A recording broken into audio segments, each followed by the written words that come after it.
Halo semuanya, selamat datang di podcast Senior Alsen, podcastnya anak-anak Alsen. Pada kesempatan kali ini, kita kedatangan tamu nih dari anak-anak Al-Azhar Pejaten. Silakan memperkenalkan diri kalian. Hai, kenalin semua, nama aku Raifa Muhammad Al-Faris. Aku di sini sebagai mantan ketua OSIS SMP Islam Al-Azhar 2 Pejaten. Oke, halo, nama aku Rania Putri Zulkarnain. Aku sebagai mantan ketua MPK Al-Azhar 2 Pejaten. Oke, sebelumnya kita berdua nih, saya sama Rafa udah kenal nih sama Raifa dan Rania di acara LLK, bener kan? Iya, betul. Benar. Nah, kita kan sama-sama udah gak ngejabat nih jadi ketua OSIS walaupun atau ketua MPK. Tuh. Boleh dong diceritain gimana sih LPJ di sana? LPJ ya. LPJ. Ini sebenarnya gak ada sesuatu yang benar-benar spesial banget sih. Karena LPJ kita alhamdulillah berjalan dengan lancar. Alhamdulillah. Gak ada yang ganggu. Dan alhamdulillah juga hampir terlaksana semua. Jadi sekitar berapa tuh? 80% ya? Iya, yang nggak terlaksana paling cuma tiap bidang satu. Iya berapa, betul. lebih dari. Karena itu juga karena alasannya bentrok sama ini lain sih, program lain. Saking banyaknya program bentrok. Nah, ini kan di sampingnya ada ketua MPK-nya nih. Ini ketua MPK gimana sih pas lagi LPJ? Apa pertanyaannya terlalu spontan atau gimana? Belak-belakan gitu? Enggak. Oh, terlalu ini. pasif gitu? Santai aja. Enggak terlalu kayak wah, saya bingung nih harus jawab apa. Wah, saya harus kayak gimana tuh enggak sampai kayak gitu. Jadi kita ngalur aja. Beda dong kayak di Alsen. Kalau di Alsen tuh tegang banget. Jadi kayak situasinya juga kayak lagi sidang gitu ya. Nah, itu sistemnya gimana tuh?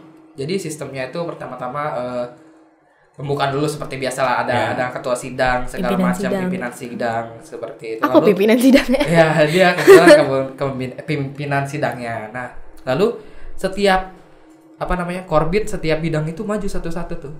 Ketuanya aja. Jadi saya pertama BPH dulu, terus keagamaan, terus lagi apa tadi? Keagamaan, terus ya ada bidang random aja lah ya. Iya, Ada bidang bahasa ada Inggris, bidang bahasa maju, bidang gitu. IT, humas, dan memaparkan lain-lainnya. program-programnya selama 1 tahun ini, mana yang udah jalan, mana yang belum jalan, dan kalau misalnya belum jalan apa alasannya kenapa ini nggak bisa jalan, lalu nanti dievaluasi lagi sama osis-osis yang baru supaya osis-osis yang baru itu bisa belajar dari kesalahan kita ya. Yang memiliki hak untuk bertanya itu semuanya memiliki hak, nggak jadi, ada pengecualian.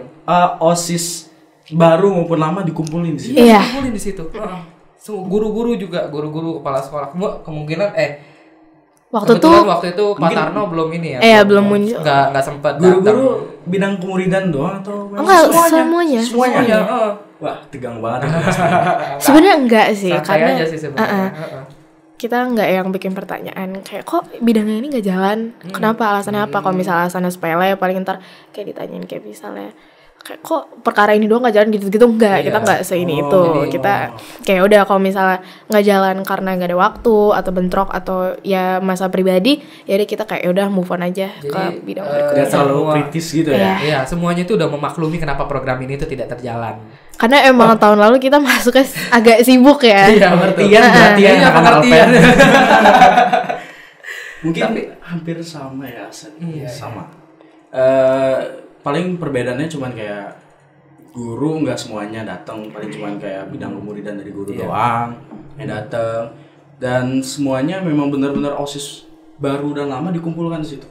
Dikumpulkan, diperbolehkan, ada hak bertanya juga. Dan kebetulan pada saat itu juga sistemnya sama loh. Kamu lagi ini memprestasikan apa sih bidang-bidang program kerja setahun ke belakang. Nah, itu ada yang nanya apa? Yang bikin paling tegang, paling bingung jawabnya apa tuh, pertanyaannya apa? Berapa? Masih ingat? Ditanya sih itu faktor-faktor kenapa programnya nggak berjalan. Waduh. Nah, terkadang kita kan udah menjelaskan ya, faktornya itu dari peralihan masa pandemi ke endemi, di mana OSIS itu masih kurang pengalamannya di dalam relational secara langsungnya itu kan. Jadi pas LPJ juga mereka nanya jarang-jarang, tapi sadis-sadis. Tapi kalau saya ingat ya, kalau nggak salah saya dulu sering nanya deh. Saya yang paling sering nanya kenapa ini bisa seperti ini kenapa ini bisa seperti ini. Maksudnya ya biar saya tahu lah ya gimana. Saya agak Karena waktu itu baru kepilih jadi ketua OSIS kan yang waktu itu. Jadi saya emang nekenin bener lagi Oh, mau sombongin ini? Bukan gini. Enggak sombongin gitu. Biar Biar saya tuh tahu apa kekurangan saya, karena saya butuh ini kan pengukuran diri pada saya juga kan. Jadi jujur banyak penyesalan nih, tapi penyesalannya itu dalam artian bukan penyesalan kenapa program ini tidak sejalan, tapi penyesalan saya punya program baru tapi nggak dilaksanain di ini. Jadi saya baru kepikiran itu program-program yang bagus itu setelah lengser. Setelah lengser. Itu nyebelin sih. Iya, sumpah itu nyebelin banget. Aduh. Gak apa-apa, lanjut SMA. Siapa tau kepilih lagi. Amin. Soalnya kan kalau bisa kepilih jadi ketua OSIS ya SMA kan itu sebenarnya golden ticket ke ini dong, ke PTN, bener. Dan juga saya akhirnya cuma bisa ngelampiasin program-program itu ke OSIS yang baru. Ya, jadi saya punya satu orang. Kemudian dia bukan ketua OSIS ya. Anggota biasa gitu. Bukan ketua korbit gitu. Jadi saya emang dekat gitu, sering main. Diajak San Mori. Jangan ditiru ya. Siapa? Jika kalian tidak punya SIM, jangan berkendara di jalan raya. Iya, benar. Ya, pokoknya Tidak adalah. Nah, itu tuh emang kita dekat gitu kan. Jadi saya tuh ngelampiasin semua program-program saya tuh ke dia. Ngelampiasin dalam artian lu harus gini. Ya enggak kayak gitu juga, maksudnya nyaranin program. Lu gua kasih saran gini gitu. Nah, kalau orang yang jadi pendengar yang baik dan dia langsung melaksanakan oke. Cuman kalau kepala batu gimana? Ya kebetulan dia orangnya emang pendengar yang baik, karena saya pasti milih-milih. Kalau misalnya saya deket sama yang kepala batu ngapain ya? Karena kan selama setahun ini harusnya Raifa bisa lihat dong yang bisa mendengar siapa yang kayaknya enggak ini siapa. Dari setahun ini kan saya banyak ngeliat dari ini kekurangannya apa, ini kekurangannya seorang pengamat juga. Iya benar, saya emang harus dong berarti. Harus mengamati. Kalau kayak gitu susah juga mau milih anggota yang baru itu. Ya enggak inilah. Terus gimana Ray? Ide-idenya tersalurkan apa enggak? Ada ini sih, cuman belum ini. Karena kan memang masih baru juga ya, masih baru, cuma saya udah kasih tahu aja gini. Ada satu yang udah ini. Itu ide teman saya, tapi ya konteksnya tetap dari OSIS lama ke OSIS baru lah. Jadi saat itu teman saya namanya Faiz, kita sebut aja. Dia tuh ketua koordinator keagamaan. Kebetulan dia agamis banget. Cocok lah ya. Iya, saking agamis itu yang setiap malam Jumat itu baca Yasin di masjidnya, terus lagi suka Maulid Nabi gitu-gitu. Tapi dia bukan tipe orang kayak agamis yang memisahkan diri dari sosial, dari kehidupan sosial enggak. Dia justru mau berbaur banget, dia hampir akrab sama semua orang bisa dibilang. Jadi dia tuh kayak akrab tapi emang agamis. Tetap agamis, tetap agak unik lah orangnya. Iya. Akhirnya salah satu ide dia itu ada satu yang pernah tersalurkan. Waktu itu ada guru bahasa Arab sekaligus PAI ya, namanya Pak Urfan. Si Faiz itu ngomong sama OSIS yang baru, namanya Hanif, sekarang ketua koordinator keagamaan. Dia ngomong gini, Hanif, itu sholat Jumat tolong dong dikasih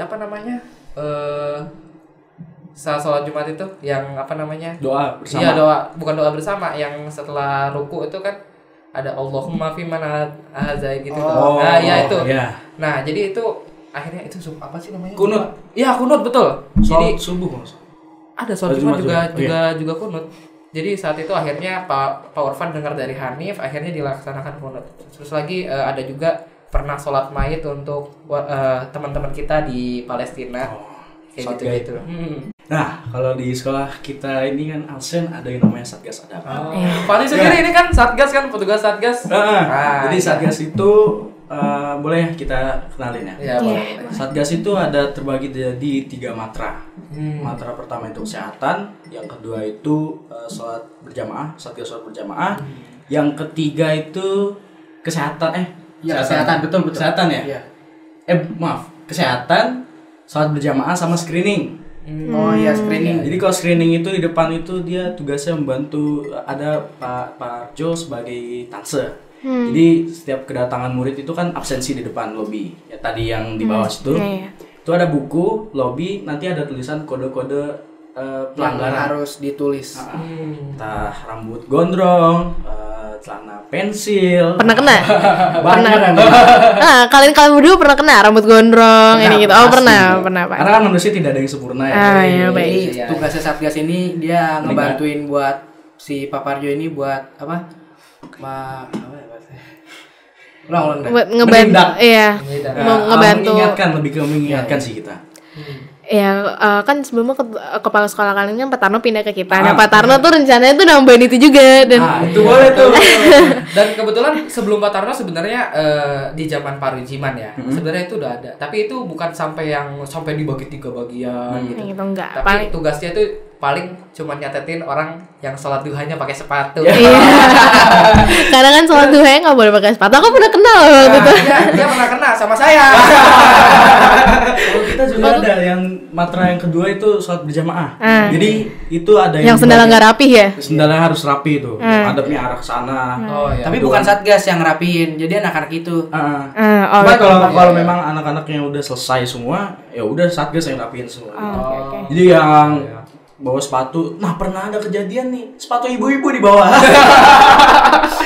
Dibawa ke ruang guru. Dikiranya itu sepatu anak. anak. Terus gimana dong? Ibu-ibu protes tuh, datang tuh, Pak, mana sepatu saya ini hilang nih, ambil anak-anak. Nah, Oh sepatu ibu gitu ya? iya ada di BK, untungnya masih ada yang dipakai kan. Emang bisa dipakai sepatu murid? Enggak juga. Enggak, kirain. Ya, jadi di Satgas sholat berjamaah itu dia tugasnya selain benerin sendal, di saf juga. Jadi yang ngatur saf, jadi per kelas ada 9A mana, pojok kiri, tengah 9B dan 9C, pojok kanan 9D. Dan seterusnya kelas 7 8 ngikuti. Teratur ya? Teratur. Kalau kita Enggak gitu sih. kita kecampur. Kamu mau sholat di sebelah siapa yaudah, tapi yang penting ya sholat Ya, gitu. dan juga yang penting tertib. Iya, gitu. sholatnya nggak bercanda gitu. Biasa ada kok yang ngamatin kayak kalau di cewek ya, aku nggak tahu ya kalau di cowok. Kalau yang di cewek biasa ada yang sholatnya bercanda. Biasa kelas 7 tuh masih banyak kan yang sholatnya banyak bercanda tuh. Kayak misalnya ke sholat dorong-dorong, terus satu kayak ketawa-ketawa, atau kayak Nengok gitu sujud tuh nengok gitu. Itu kadang suka bingung loh. Nah itu kadang dipanggil kayak sini sholatnya ulang gitu, digituin palingan gitu. Kita juga ada kayak gitu. Jadi ini lumayan rumit nih di dalam Satgas berjamaah itu.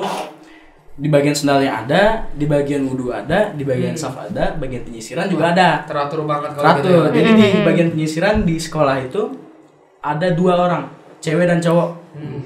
Dicek setiap kelas, setiap toilet gitu dari lantai 4 sampai bawah, kantin.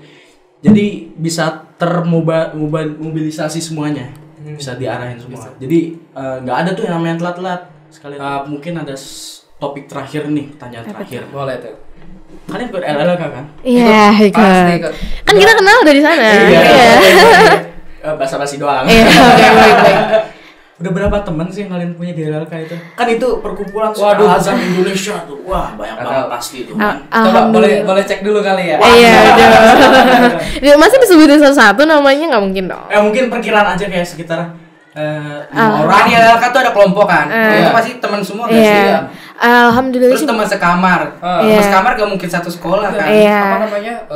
Yang pasti ya. Mungkin perkiraan saya lebih dari 20 deh. Iya. Soalnya ya emang temenan, cuman ya tukeran IG lah, apalah. Iya. Cuman nggak yang sampai dalam titik yang dekat banget. Paling yang titik dekat banget tuh itu paling cuma beberapa aja. Ada kayak kita tuh jarang, kayak cuman 3-4 orang doang. kalau Tapi misalnya sampai temen kenal yang relasi yang luas Iya. gitu yang bisa dipakai ya lebih dari 20 lah lebih dari kira-kira. 20. Dua-duanya dari bidang. Ya ada bagusnya sih aku sama Raifa yang pergi karena kepisah. Raifa ini relasinya yang cowok, aku ambil yang bikin relasinya yang cewek Iya, gitu. Oke. Kita sudah sampai di penghujung acara nih. Aduh, Setelah sedih banget. banyak banget topik-topik yang pengen kita obrolin mungkin nanti ya Iya, di luar nanti ruangan kalau- podcast. Betul. Mungkin ada sedikit kata-kata tentang Alsen tuh first impressionnya gimana? First impression. Jujur. Singkat, padat, jelas. Singkat padat jelas. Teratur. Iya. Ya. Sumpah, teratur kan. 3 kata. Dari ini. 3 kata. Apa ya? Pertama teratur, Terus lagi apa ya? Tertib Keren, sama keren. Tertib. tertib ya. sih, tertib. Terus lagi teratur, disiplin, sama humble sih. Iya, humble. Iya, humble. Iya, saya dari tadi tuh kan kenalan ya sama orang tuh, orang-orang tuh kayak oh iya halo gitu. Ya friendly sih, bagus. Oke, mungkin segitu saja dari kita berempat, baik dari Alsen dan Alpen. Tunggu di next episode selanjutnya. Tetap stay tune di podcast Senior Alsen, podcastnya anak Alsen. Dadah. Dadah.